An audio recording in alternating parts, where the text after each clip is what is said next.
This is alternative political analysis, and I'm very glad to have Nils on today. And Nils, if you'd like to introduce yourself and then speak on the partisan indictment. Yeah, of Trump. I'm Nils Love. I'm a 44-year-old Marxist-Leninist from Texas, living in New York. I'm a professional jester. I observe and report, usually with a humorous bent. And there's a lot to laugh about with Trump indictment. What's not to love there? I mean, you know, it, every time I think that the Democrats in America won't get any lower, they must hear my thoughts and be like, "Oh yeah," because it gets worse. And you'd think in any reasonably educated populace that claims to be a democracy, people would be in outrage about a party leader being publicly criminally indicted for something, right? But instead, most of the people who see themselves as the good guys here, they're not. They're not. Where did those quotation marks go? I had them and then they left. But anyway, Trumpism. Do I think Trump is the good guy here because the shit libs are the bad guy?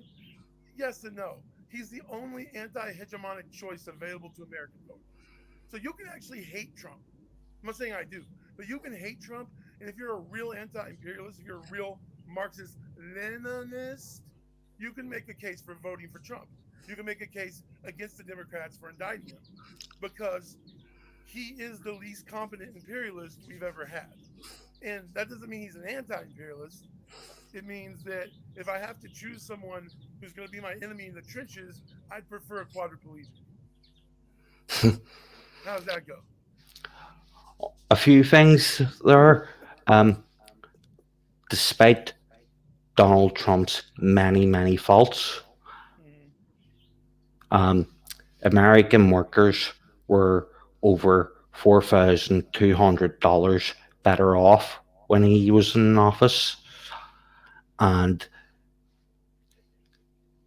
um, right. the lowest quintile of American workers Mm, saw a real increase in income above inflation for the first time since Clinton, and yep. he had a lot of faults too. And Oh, sure. between Yep. I only. 2017 and 2019, quintile disparity was decreasing for the first time in decades, and quintile disparity is far too high in America. The quintile ratio um, shows that the Harvard study was right, that America is an oligarchy and a plutocracy. What the wealthy elite want overrides what the majority Everyone wants. opinion is. That's right. Oh, no, you're absolutely right. I mean, my little family is literally a great example. It's just three of us, me and my wife and my 17-year-old son. And we did better under Trump than Biden. Now, I'm not saying that that was because of Trump. It can be because of Trump. It can be because of other factors, both or neither. But I really believe that we did better under Trump. Um, Biden started out breaking his promises. I mean, Biden is just, you know, the way the way I look at it as a Marxist Leninist is I cheer on when the elites fight one another. And what most American Marxist Leninists and global Marxist Leninists are going to have to choose in the next several decades is, do we choose our national or regional bourgeoisie over the global bourgeoisie? Or do we choose the globalists over our national or regional bourgeoisie? And so many Americans and Western leftists in general, the Five Eyes, anyone who's living under the Five Eyes, pretty much. You have a lot of these people who say they're Marxist Leninists, but they support the the Five Eyes. They support Ukraine. They support imperialism. I had someone argue with me last night about would I rather live under Putin in a autocracy. And I mean, whatever you think about Putin, how ignorant do you have to be to think that that's an actual autocracy, right? I mean, the Russian people want Putin to be their president because they need a strong leader because we're constantly meddling in their business, right? So, um, like, I wish we had a strong leader to protect us from ourselves, and that's why I'm on the search. This is a nationwide contest that I'm performing. I'm looking for the next and first American Stalin. Please save us. If the American Stalin is watching this, my phone number is 555 XXX XXX0. A few things, sir. I am not a fan of Vladimir Putin, and anyone who has watched this channel Mm-hmm. over the last 6 years knows that. Mm-hmm. However, are you going to argue with the expressed wishes of 53.5 million Russians? Right. Also, on Donald Trump being an alleged autocrat, Mm-hmm. he decentralized during the pandemic. Surely the autocrats' tendencies would have and instincts would have been decentralized and bring more power to this center. And is that much different from all part of the workers' councils? Right. No, absolutely. Well, I mean, I don't have to tell you. You know more about this stuff than I do, but the the KPRF is the second biggest political party in Russia, right? I And mean, that's another thing I forgot to mention there. mm, If Putin's such an autocrat, how come I watched the video of the opposition leader grilling him on economic policy and right, comparing with the People's Republic? If it was an autocracy, right, sure, Gennady Zyangov would have been sent to the Gulag. right, right, absolutely. Well, and you know, I have a hard time as an American citizen saying too much about other countries' political system because we can't even. I mean, the Democratic Party stood up in court 7 years ago and said they have no responsibility to provide honest primaries, and it is their right as a private corporation to choose their candidates. So I was never a Democrat, like, but that's when I decided I would no longer caucus with the Democrats. You know, I mean, I made that decision. My wife and I made that decision. So because of that, like, oh my God, like if you're going to stand up in a court and haughtily admit that you have no obligation to fairness in a democracy, then I feel no obligation to support your claims. So, um, that's another thing about what they're doing with Trump right now. They don't want Trump to be a Putin. I'm not saying Trump could be a Putin if he wanted to, and I'm not saying Putin is good. But one thing Putin is doing and has done is not allowing the West and the tentacles, our economic and social tentacles, soft power, NGOs, the easy life, selling luxuries to their elites to sell out their working class, like the Romans done before them and the British done before them and the Americans done now. Like he's done a pretty good job shielding Russia from Western influence. And I think that's very, very smart. And Trump could be doing that internally for the American worker class, moving towards a more anti-imperialist reality. But that's why they're railroading him with everything they got. Is they can allow him to get back into power now that I mean Biden's credibly done 85% of the things that libs were shrieking Trump would do just a year or two ago. Biden does them out in the open, and you don't hear a freaking thing about him. Well, I mean that infuriates me, right? I mean, 10 years ago, I just thought shitlibs were a huge annoyance. Now I realize they might get us all killed, and that's a big gap between like oh mild annoyance and will I live another 5 years with my family in a habitable world? So um, and I mean, Britain sending them the depleted uranium over there. Uh, oh my God. And I don't So think Americans appreciate the threat of National Socialists with advanced conventional weapons. mhm, Like, I spoke to an old man about 15 years ago now, and he had first first person account of the Luftwaffe bombing of Belfast. Mm-hmm. And when the bombs were raining down on Shore Road, it's not like the Nazi bombs asked, "Are you a nationalist or a unionist?" No, it was indiscriminate. It was Right. barbaric. Right. But, and also, any Irish person who thinks National Socialism is appealing or based, remember these people Right. thought that we were Celtic savages and Untermenschen, and it's the same with the Banderites in Yes. Ukraine as they're provoking a nuclear war over hydrocarbons, ports, farmland, lithium, and the rest. Basically, the Banderites have said out loud that they are purging the Asiatic horde of the East and that they're leading a war against the Semite led Untermenschen. Right. And basically, it's hypocrisy. Yeah. Yeah. And it's Slavophobia, right? The Eastern Slavs get picked on by even other Slavs, right? Like because they're Asian, they're Eurasian, right?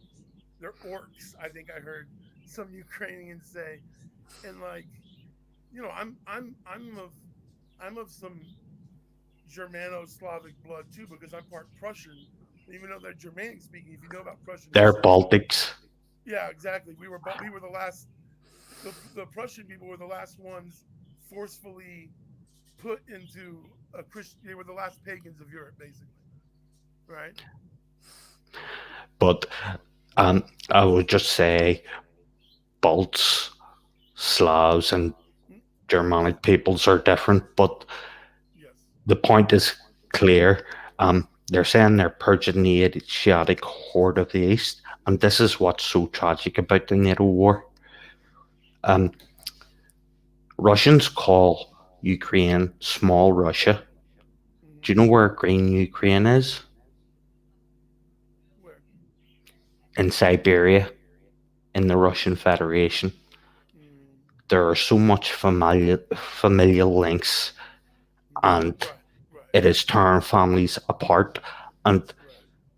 this, I don't think people quite get it. Like, I shared the genetic map of Europe Mm-hmm. within recent days, but if you look at that,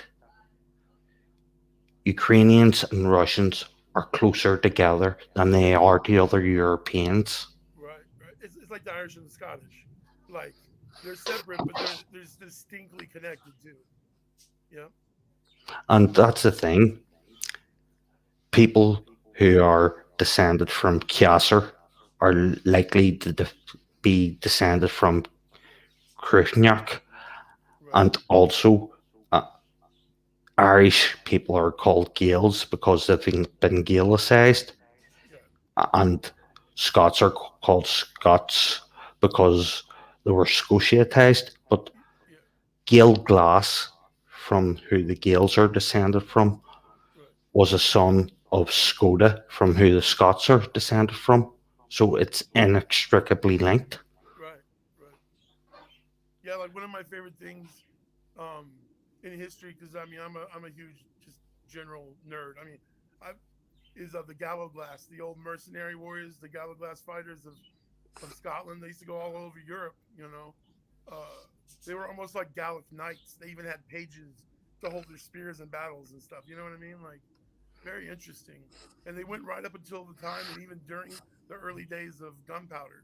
So, they had the basket hilted claymores and cutlasses and the blunderbusses, and it's an interesting um uh when it comes to the Russians and Ukrainians, and what you're saying makes perfect sense, and it jives with my understanding. It's like these differences between them are being revved up and exacerbated by the same people that want all their mineral wealth. You know what I mean? They want the Ukrainians to help them steal both the Ukrainians and the Russians' wealth. And that's what it's all about. And it's a shame because, like you pointed out, the Russians and Ukrainians are really not just brothers and sisters. They're more brothers and sisters than most of the time when a communist makes that sort of an illusion of we're all brothers and sisters. I mean, they literally are genetically linked. They're the same human family, more so than most. And you hate to see people get under that Banderite banner because it's, I mean, it's dark. I mean, that's a dark. That wasn't like we had tough choices and we made tough decisions, and now we regret some of them. That was like they started out to do wrong, they did wrong, and they didn't apologize for it, and now they want to do more.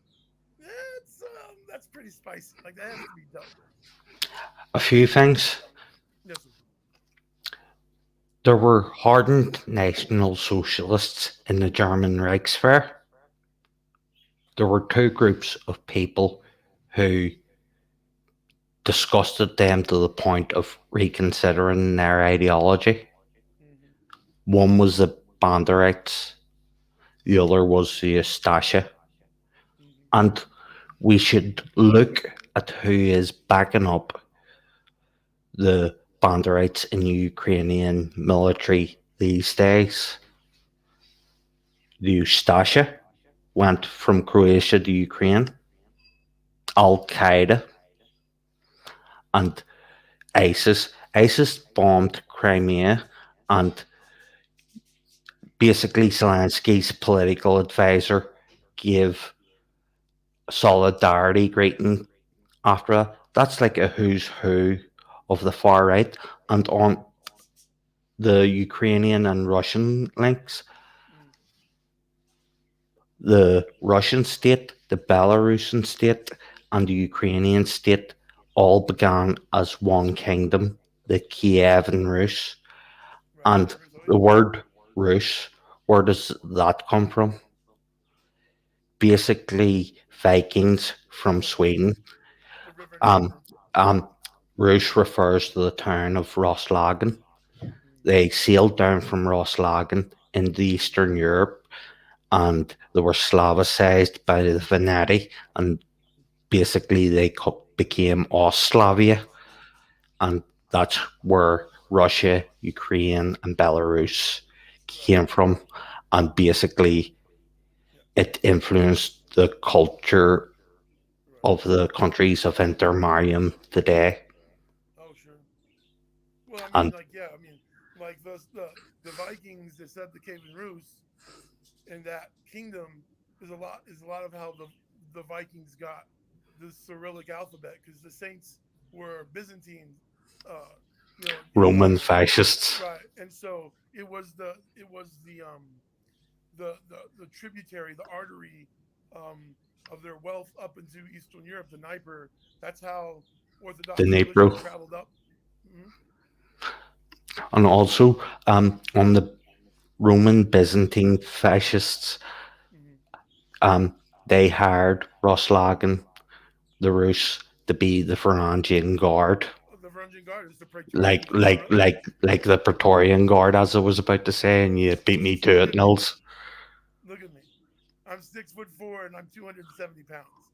And Hmm. that that that would have been more my world. I could have just stood around like this. You know what I Until mean? the Fourth Crusade, I mean, and they yeah. Well, I mean, the and I Byzantines were think I think the Byzantines deserved worse. yeah. The Byzantines were I was just reading an article about the riots during Justinian. The Nikos riots. It seems very modern to me. Like giant political riots where tens of thousands of people are murdered. Against the centralized fascist autocracy. No They way. blinded all those people. Remember, after it was over, they had a bunch of captured. Like I think it was like 10,000 or more that they intentionally blinded and let back. And Like me and Tony were talking about that mm, on Thursday. yeah, But basically, authoritarian violence in the wake of an attempted coup sounds like Erdogan's crackdown on the Gulenists after the attempted coup. very modern. It's very strange. And something else I like to point out to people. I know you know this because you're such a student of history, but a lot of people don't realize this. But even us in more of a Gael extraction, or even citizens of the Isles like you now, we owe a lot to the Vikings. I mean, love them or hate them, the Normans were just Vikings who learned French and learned how to ride horses, and then Glasgow and Dublin, there there were Viking trading posts and settlements. There was something there. It's not like they started the thing there, but the Gaels weren't really city builders, not like other cultures. So I've always enjoyed the thought Cork, of Derry, yeah, and Belfast seem to be doing fine. hmm exactly. And also, I would point out the Lornians kicked the arses of the Nordmen at hmm Clontarf, and My mi- deservedly so. right. My middle name is Brian with a Y, You- so it's been anglicized. But I mean, I know who Brian Boru is. He was an old man too in that battle. Brian Boru was like, Camarada Lazarus is a direct descendant of Bramber. who is? Camarada Lazarus. Oh, nice. Yes, Cam Laz, the wonderful Cam Laz. I've really enjoyed y'all's romance. Y'all are my comrades. I love you guys. Um, love to see people finding happiness. Um, and real tolerance, because you see a lot of people. Let's talk about you for just a second. A lot of people give you a hard time because of your conservative beliefs. I try to explain to them that you were raised in the traditional views of the Roman Catholic Church. This wasn't some personal acts you had to grind. You're practicing Catholics, studying and adhering to your traditional beliefs. Now, people can call you something like a bigot or a fascist or something, but I never see that because I know you're not someone who's sitting around looking at other people's lifestyles and grinding an axe. You have a mandate from God to promote life and life reinforcing and nurturing views. Do I have you totally wrong? No, yeah, you're spot on. Yeah, right. And I try to tell people, even though I'm more like Cam Laz in the sense that I'm more of a centrist ML, I try to tell people like, listen, um, different people come to Marx from different directions, right? Not everyone's going to come to Marx. You came as a Roman Catholic. I came to Marx. When I came to Marx, I was basically a lumpen outlaw, right? Cam Laz came to Marx as a hipster queen with impeccable taste, right? And we all have our own like lane. And when people are in good faith, even when they differ, because you and Cam Last did not agree on everything, I know that, That's true. but you guys respect each other as comrades. I'm talking about beyond any romance. You respect each other's views as comrades. Therefore, you can, without supporting each other's views where you're different, accept them because you know you're not the same, right? And that's just what I'm trying to. That is the vibe I want the entire movement of Western Marxist Leninists fighting against USA NATO imperialism. That's what I want us to have is this understanding that as we work towards a synthesis together, we are going to differ in many ways. I mean, it is our puzzle to find the ways that we complement each other and move towards those and away from the areas where we differ that cause drama and division. And of course, it's not always going to work in the positive light, but I'm not sure everyone's even attempting to do that, which is sad because solidarity should be the goal. I mean, we literally do have the right line. Like USA, NATO imperialism or imperialism by itself, just as a concept, needs to be defeated if this world's going to move to its next stage of a global civilization, right? And it frustrates me when people try to come to politics with a less developed or undeveloped sense of history. It's going to happen, and people like you and I do the best we can to try to inform them about history. But you know, uh, if I would have stayed Roman Catholic, and I would have been raised in the Roman Catholic Church very, very strictly, I'm sure you and I would be in total agreement because I think you're just being a good Catholic boy. And from what I know, that's a hell of a good thing to be. And it's becoming more and more rare because of the way the liberal center is trying to eat away. But see, you and I both know a thing. See, the pyramid, I call it the pyramid scam. The pyramid scam is basically what made Athens go to war with Sparta and create the Delian League. Because I've read Thucydides several times, right? The Peloponnesian War, for anyone who wants to understand anti-imperialism, read the Peloponnesian War. Okay, so these ideas that we talk about now, they go back 2,500 years. Then the Romans, what they've done to their own Latin tribes, to the Etruscans, to the Samites, to the Celts up there in northern Italy. Then the Celts came down and we paddled Rome's butt real good, and then they came right back at us. We Brennos were shouldn't have they let them defeated us. They defeated us resurrect. because we were decentralized, right? They could always play tribes against tribes. They had a pyramid scam. They said we have a boss. The boss has an underling. The underling has an underling. We had chiefs, but even the chiefs could be overridden if they were wrong. I mean, whether you were a tribe with 10,000 people or 100 people, there, like ancient Celts didn't have autocracies, right? It was very democratic, especially when compared to the Romans. So the Romans divided and conquered, and they stole our wealth all along. When Julius Caesar, who was a popularity, if I'm a Roman citizen, I'm a fan of Julius Caesar. He's a rich guy, he's a smart guy, and he loves the people. Maybe it's even because of selfish reasons. But he was a popularity. He was a man of the people. But as a Celt at the time, as a Gaul in France, I would have hated him because he was like there was 4 million Gauls in France approximately when he started his war against France. He enslaved a million and he killed a million. You know that's a genocide if there ever was one. But try to bring that up in a conversation, right? It's not between a couple of historian Gaels, and people will laugh in your face that maybe Gaels have been persecuted longer than any other people, maybe and like most continuously as well. And when you look at our ancestors there in Donegal, right, or Kerry during the potato famine, they had a And communal way of Gorta life. Moore. They had a computer. They had a communal way of life. They weren't playing the pyramid scam like like the Tories in London or whatever, or the Presbyterians. They just wanted to like have their families, and I'm a big James Joyce fan. My view into Irish life comes a lot largely from my studied history, but also my love of Joyce. And I know that's what I want. When we're see, look how excited I'm getting.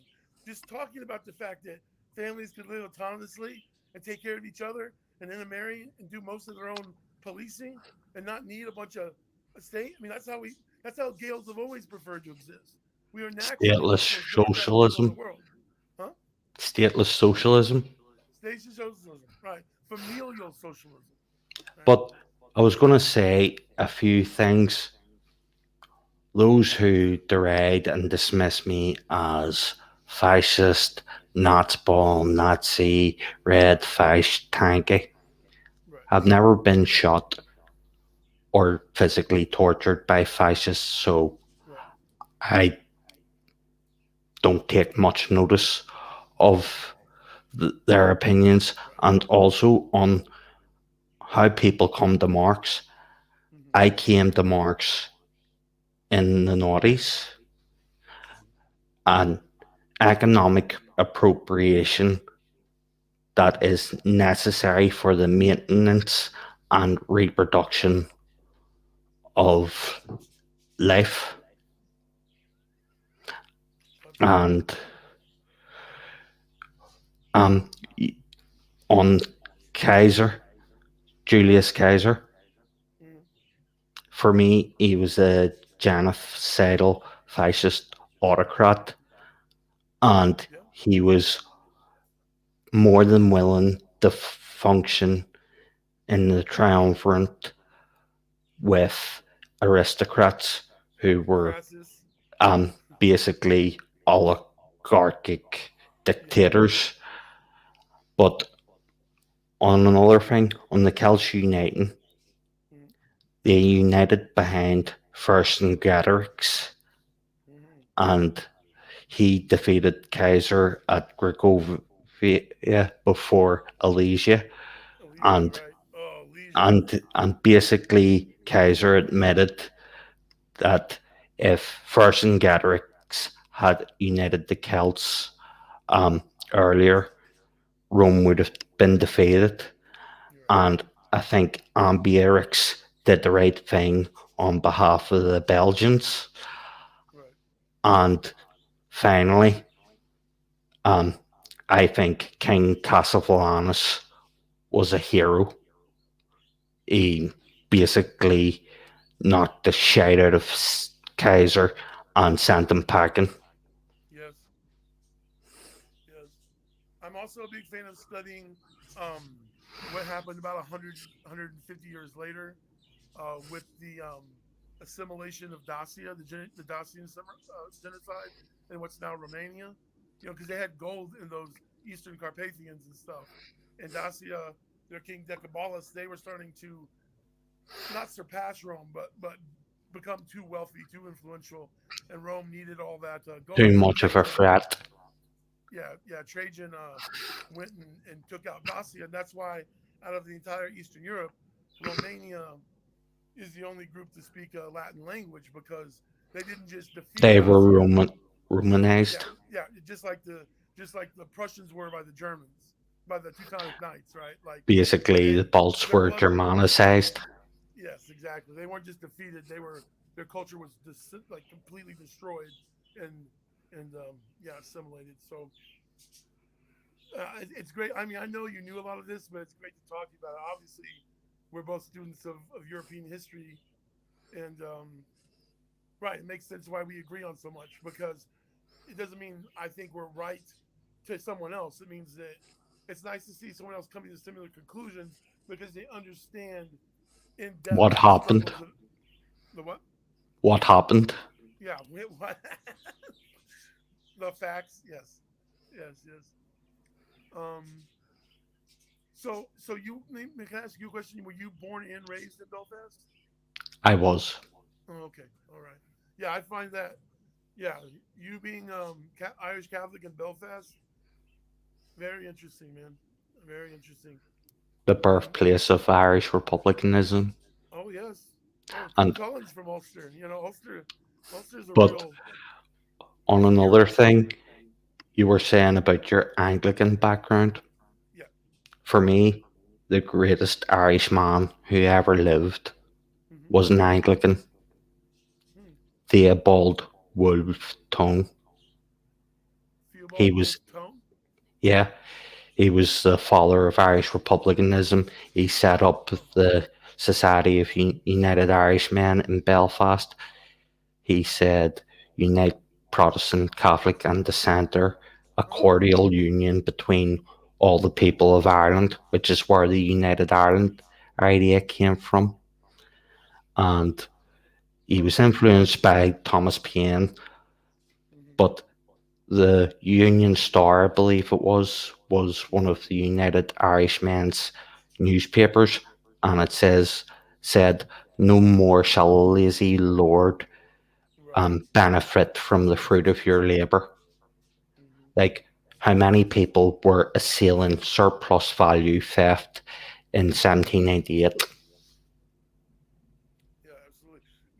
When we're done here, we'll have to talk about this more because I don't know of this individual, but obviously I have some reading to do.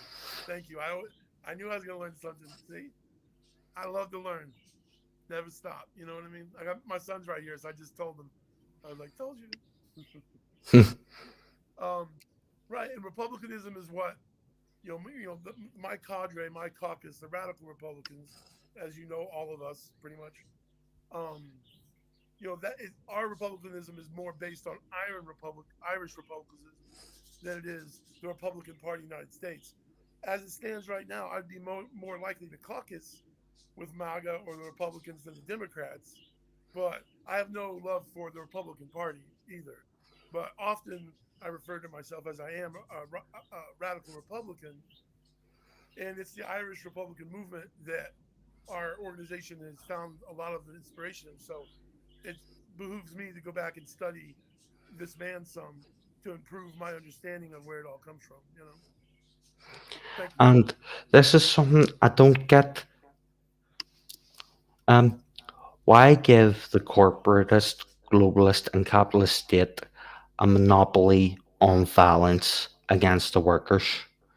Right, Like, shall not be infringed and under no pretext. right, Compare and contrast this with Ronald Reagan, who right, saw no reason why a citizen of the United States should be carrying loaded weapons. Right. Yeah. Right. Well, look what your state thugs did to the workers, and then you'd understand, Ronnie. Yeah. Yeah. I mean, it's the great it's the great kind of internal debate here between the elites. Our country got its independence from the British Crown because of our gunnery, and our forefathers, slave owning fancy pantses that they were right about some things, and one of them was about like if you don't want someone to come in and push you around and impose all their rules on you, just have a bunch of guns hidden around everywhere where they don't know where they are. And I mean, the reason why the cops aren't kicking in my door last week, today, or next week is they don't know what my neighbors have. They don't know what I have.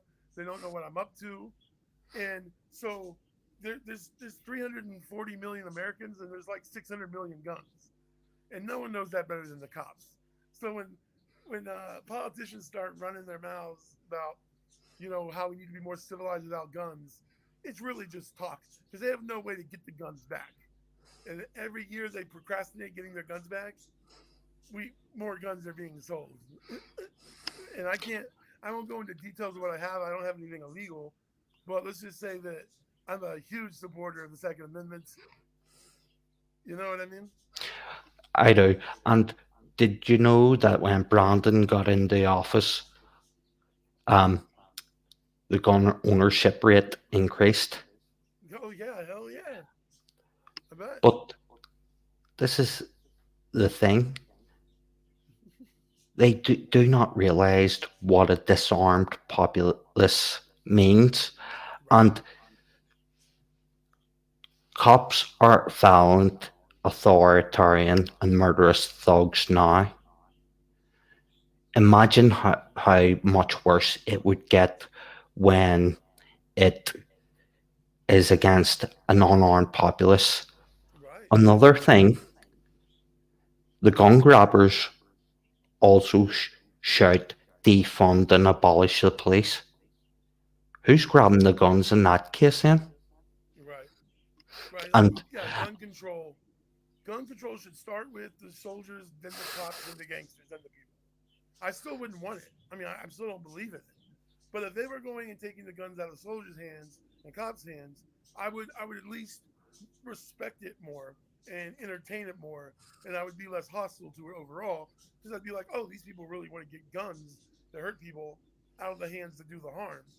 But if you're just trying to disarm a populace of working people, I'm like, wait a minute, that's fishy to me. Like, um, I try to look at power as an equation. So I'm constantly trying to make both sides of the equal sign add up and be equivalent. And if there's a missing part or component to it coming out correctly, I'm looking for that, right? I'm looking for what it is that's not there to make the equation work. And yeah, trying to like get guns out of law-abiding citizens' hands, but keep them in like imperialist soldier hands or brutal cop hands is just like you don't you're not being logical. Like you don't even know what the hell you're doing, right? Like um so but it's hypocritical.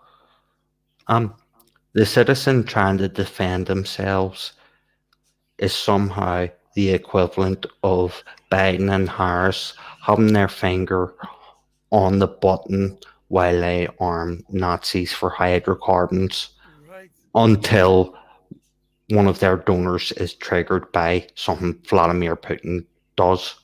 right, Like the doomsday clock has never been closer to midnight, not even during the Cuban Missile Crisis. yep, I know. Like, And it's for nothing. It's yeah, look, Russia's already wealthy. America's already wealthy. NATO countries are already wealthy. There's nothing that we don't already have now that we need. I mean, of course, imperialism and of course, monopoly capitalism always wants more. I mean, we all know that, no duh. But essentially, on a real economic perspective, we're not trying to get anything from Ukraine we don't already have. We're trying to dominate Eurasia. We want we want Russia and China as client states. And there might have been a time where we could have done that, but that time is past. So what are we really doing now? We're just firing off firecrackers and getting people killed for what, right? And the war economy, when I talk about reindustrializing the West, and when I say the West, I mean places like Ireland, I mean places like Great Britain, I mean anywhere in Western Europe, I mean Canada, I even mean The South America. I Occident. mean, hmm? The Occident. Yeah. Reindustrializing, people say, well, that'll never happen. Well, I remember what happened during World War II. During World War II, the America, because we were so far away, we were safer than the rest of the Allies. We shut down all our factories that made cars and made blenders, and we started making tanks and guns and airplanes for the entire world, right? Not just for our army. We were doing that for everyone. I mean, sure, the Brits and the French and the Russians all had their own gear, but no one could make gear faster than us, and everyone else was getting bombed to hell. So we became like just the factory, the war machine for the world. Well, between like 1942 and 1947, I believe, there wasn't one American car made. Not one. So Oldsmobile, Cadillac, Studebaker, Packard, Chevrolet, Pontiac. I mean, I could go all day. Half of these makers haven't been around in my lifetime, but they all stopped making cars for sale and started making stuff for the war effort, right? Everyone made a victory garden in their home, right? Because they had rationing. I'm saying if we just nationally, here in the United States of America, of course, that's where I live, but everywhere in the West, started growing a big portion of our own produce and making it, an actual civic and public effort to bring manufacturing back. We could bring ourselves back from being reliant on China for goods, and we could get back to making some of the finest things in the world. I mean, we were very good manufacturers while we did it, but our bosses did not want an American working class that was thriving. Right? American union membership peaked in percentage of the population, I think, in 1953, something like that, and it peaked in total population membership in like 1973. So there wasn't as big of a percentage, but there was even more. That was the highest. There's And so, there's a difference there, Niels, right.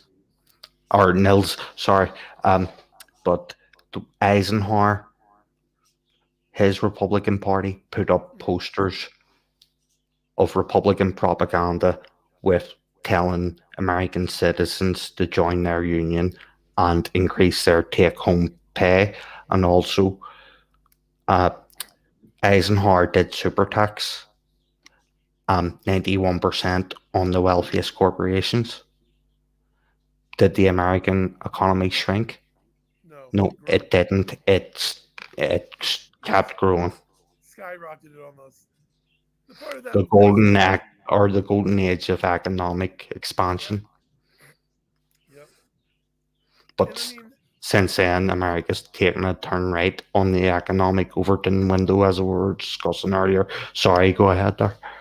oh no, no, you're right. I mean, Americans have been trained to see economics as boring or to see it as unchanging, and all this free market doctrinaire makes you see it. Um, these people aren't actually idiots. I mean, they literally have been lied to so much they think they're right. I mean, a lot of people won't work with libertarians. I'll take a libertarian over a Democrat or Republican any day of the week. There's no comparison because at least a libertarian will and can be critical of the system, and they can be critical in a nonpartisan way, right? They might agree with Republicans or MAGA more. They might agree with Democrats more, but usually they agree with more with the different sides on different issues. And usually you're not going to find two libertarians that have the exact same views because it's a more libertarian, it's a more mix, mixed Broad. society, right? Broad approach. I am a Marxist Leninist. I am a Christian mystic now learning about Eastern Orthodox, probably going to convert to Eastern Orthodox. But I did 20 years as an atheist. I mean, my faith is renewed to me only now about a year and a half. And so I don't hate atheists. I realize every atheist has the capacity to be a future Christian, right? Just like I don't hate on libertarians. I think that their economic theory and understanding is incomplete. They're not always wrong, but they're incomplete. But I know they could be a future communist. They could be a future comrade. And even if they never come around to our way of thinking, they could still be allies against the establishment. I mean, we need a broad front like Mao. We need the we need the petit bourgeois. So many Western leftists, they hate on people that own, like a family that owns an ice cream shop or a family that owns a tire shop, like, and they hold some conservative views because they're Christians or because they're just old fashioned or whatever. Like, that's not a Nazi. Like, a Nazi is someone who is okay with murdering people based on some, because they're gay or because they're a communist or because they're some ethnicity, or not right? genetically perfect Or not in genetically there. perfect. Yeah, something crazy like that. Like, But on the small medium enterprises, mm-hmm. the Castros increased Cuba's number of small medium enterprises by 250%. Who increased it? The Castros Oh, the Castros. and under Stalin, Mm-hmm. the productivity and output of small and medium enterprises increased by between 50 and 80%. Right, right. So we shouldn't be against small, medium enterprises, Right. especially since the People's Republic of China has the most state owned enterprises in the world, and most of those are small and medium enterprises, Okay. which Wow. do the lion's share of employing. Mm-hmm. Yeah. Another thing too, when people hate on smallholders, you know, they have all this communist aesthetics. They have pictures of them with ushakas, and they have all their pins, and their profile picture is Stalin, but all in like pastel Cosplay and colors. LARPers. Right. Their profile picture is a picture of Stalin, but in all pastel colors, and their name is something like, you know, Stalin X Marxitarian, and they're like trying to tell me about communism, and they're trying to tell me that some farmer is a fascist because he doesn't cotton to all their, like, liberal ultra liberal beliefs. And I'm like trying to explain to them, like, that flag you have in pastel on your profile with the hammer and the sickle is the farmers. Like, we can't have a revolution if the farmers aren't with us. It won't happen. The first thing the state will do is turn off our food supply, shut down our logistics.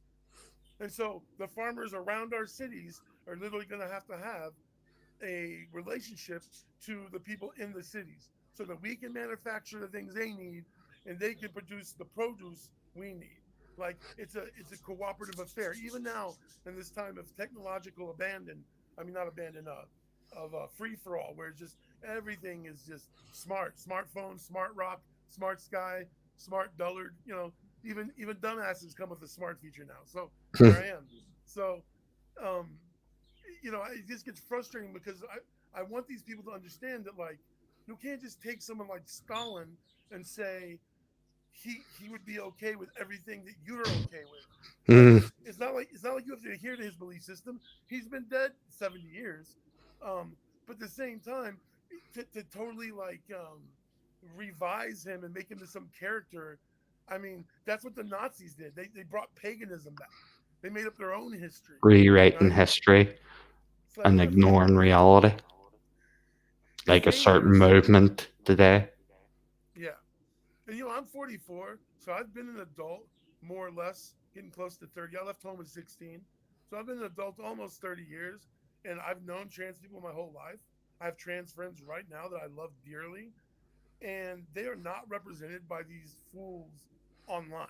Okay? Most of those people online who are trans people that are, like, crying for violence and like screaming and shrill, those are federal agents. Those are CIA sponsored operatives. If they're not getting a paycheck, they're being promoted and allowed to exist to make trans, because what they want is people like us who are more centrist and more conservative in our views to be really upset about what's going on because it's upsetting. But they also want them, they're trying to create a negative feedback loop. You know what I mean? So Where it's not we can't just reach Ian you until you actually Kaczynski. become. Hmm? not just Ian Kaczynski. Oh, I don't know who that is. Vaush. Vaush? Ian Kaczynski. Really? That's his name? It is. Oh, wow. I did not know that. Well, yeah. A lot of people say bad things about him. Um, He I've only admitted to watched. being an FBI agent. Oh, is yeah. I just think that he's like the smuggest. Like the thing about Vosh is there's like this in America. There's this attitude that's full of snide and conceit, where everyone holds everyone else in contempt. And I'm a That's jester. Vaush. I'm a jester. So I'm laughing at everyone. I'm always looking for it's funny, but I'm not really trying to hurt anyone's feelings. And I definitely don't think I'm better than anyone, including Vosh. I don't think I'm better than Vosh. I don't. And I think Vosh sucks really bad, but I'm still not better than him. But he's definitely created armies of people who are misinformed about history and misinformed about politics. And you're right. No one would benefit more from that than the American deep state and the NATO allies, right? You're right. Doesn't But surprise he me. admitted to being an FBI informant. Also, Was he being facetious or was it a credible admission? no, he said that straight into the camera on his show, no Right. prompting. But on the farmers, Mm-hmm. would say, um, without farmers, how are you feeding the working class? Is the food fairy going to come along and feed them? Right. And the Soviet Union had a higher calorie intake than the US for most of its history. China increased its calorie intake, and even the Khmer Rouge in- increased agricultural output. So, this idea that state socialists or stateless socialists should be against farming and agriculture is complete bovine excrement, to be quite frank. Yeah. Yes, it is. Well, and remember too with the WEF thing in the periphery, the biggest single owner of farmland in America is Bill Gates. Bill He Gates is is, not a good man. He, and my wife is fearless, but she keeps a side eye on Bill Gates. Like we track Bill Gates like he's a vampire, right? Like Bill Gates is not up to good things. Bill Gates is not the friend of humans, and he's doubly not the friend of working people. So, the difference is vampire bats down in Brazil only suck blood for sustenance. right, He's just a parasite right. for his own avarice. And that reminds me of a conversation on Truth Social.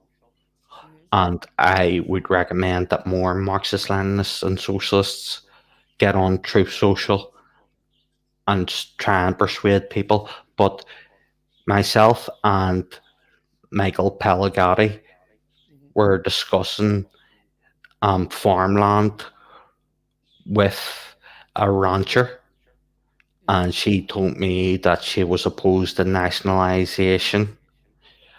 And me and Michael Pellegatti were saying, do you want globalists monopolising the arable land in America? And we talked this lady who was a rancher. She was opposed to nationalisation, but we talked her into being for acre caps, considering Bill Gates's monopolisation. And that reminds me of another thing. One of my favourite films from last year, not What is a Woman, but Jurassic World Dominion. Mm-hmm. What is the plot? The psychopath from the first film, Lewis Dodgson, Mm-hmm. gains control of the world's food supply and manipulates it to his own greedy ends.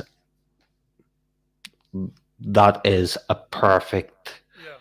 analogy for what Bill Gates is doing. Yes, that's exactly right.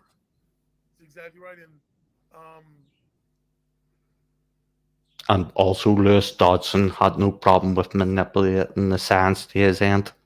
That's right. That's right.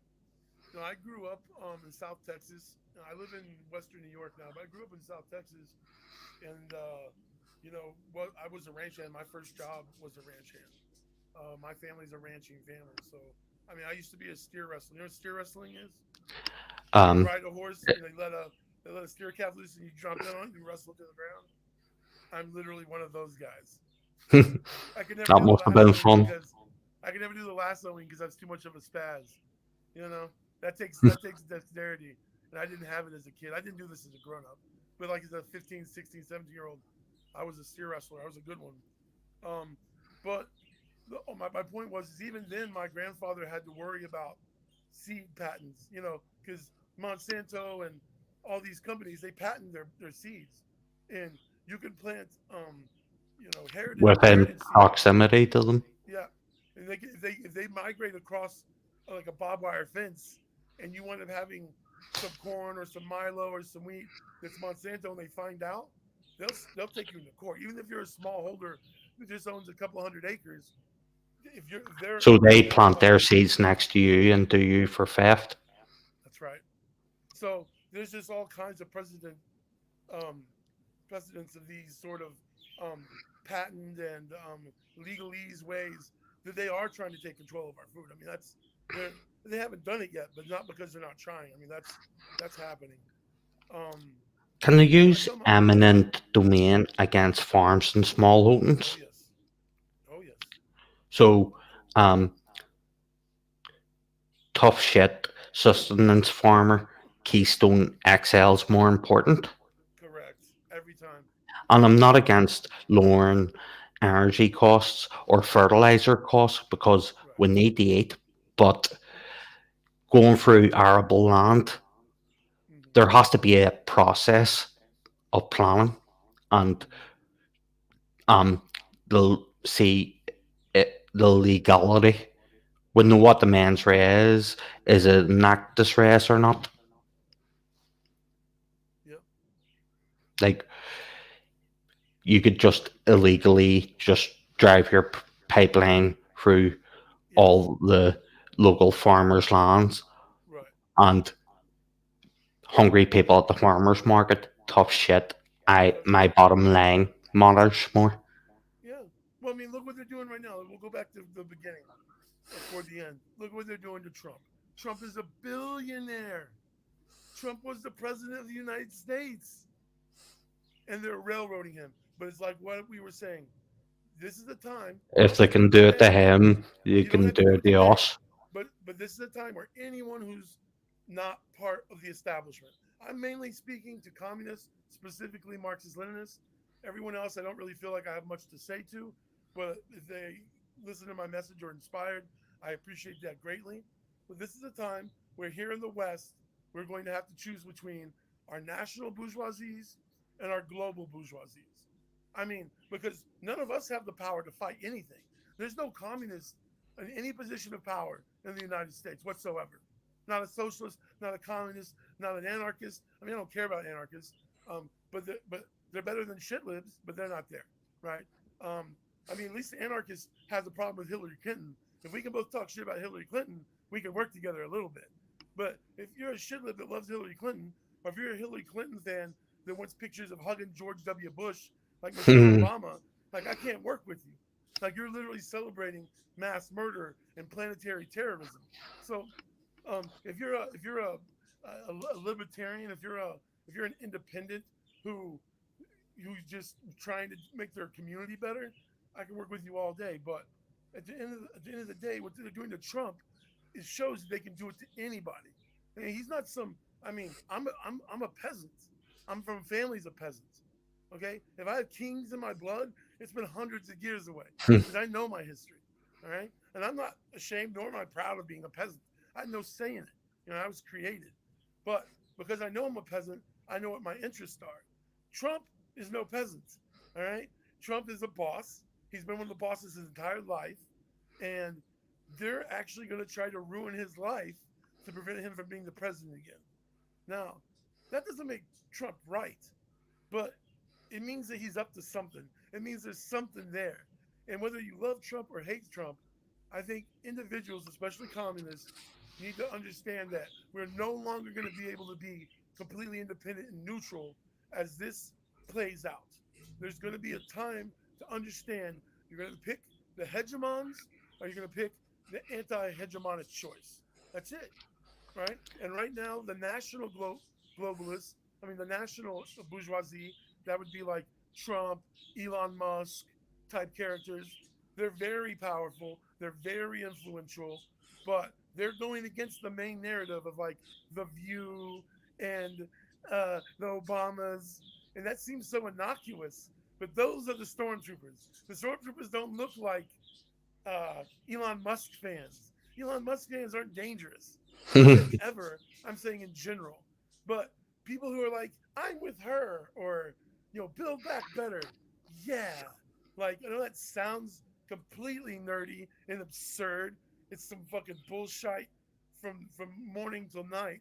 But that's the like dun dun dun like protect yourself level thing, and I'm getting more and more frustrated with other leftists not being able to differentiate between what's more valuable, a left right dichotomy or an establishment versus anti-establishment dichotomy.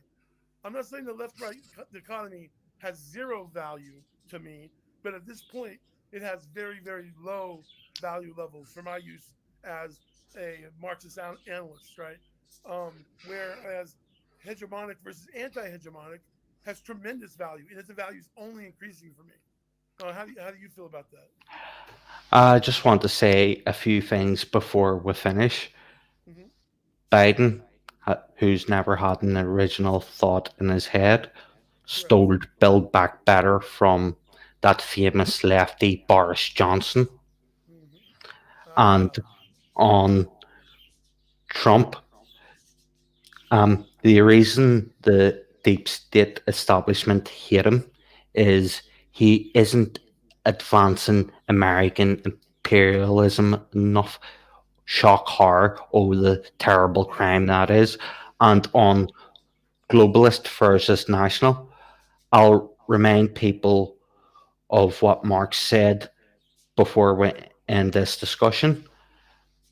The struggle of the proletariat with the bourgeoisie is primarily national, as the proletariat, insofar of itself, is national, Mm-hmm. and the proletariat must acquire political supremacy and constitute itself the nation, and the advancements in technology and the modes of production can bring the most barbaric and barbarous nation into civilization. All Karl Marx quotes, but globalist capitalism and barbarism takes the precedence for the elite. Is there anything else you'd like to say, Nils, before I finish this? Any American communist MLs or libertarians, conservatives are interested in an alternative perspective and view on all these matters, I'd like to plug my organization, the Radical Republicans. We have a website. It's radicalgop .net. The GOP is all capitalized. It's radicalgop.net. We have a website. It's new. It's a little buggy, but we're going to improve it as we go. Um, and just I pray daily for communist and Marxist Leninist solidarity as our battle against global imperialism. I very much appreciate you having me on, brother. Thank you. You're welcome, and I hope it's the first of many, comrade. Yes, sir. I appreciate you, man. Have a great day. Thank you.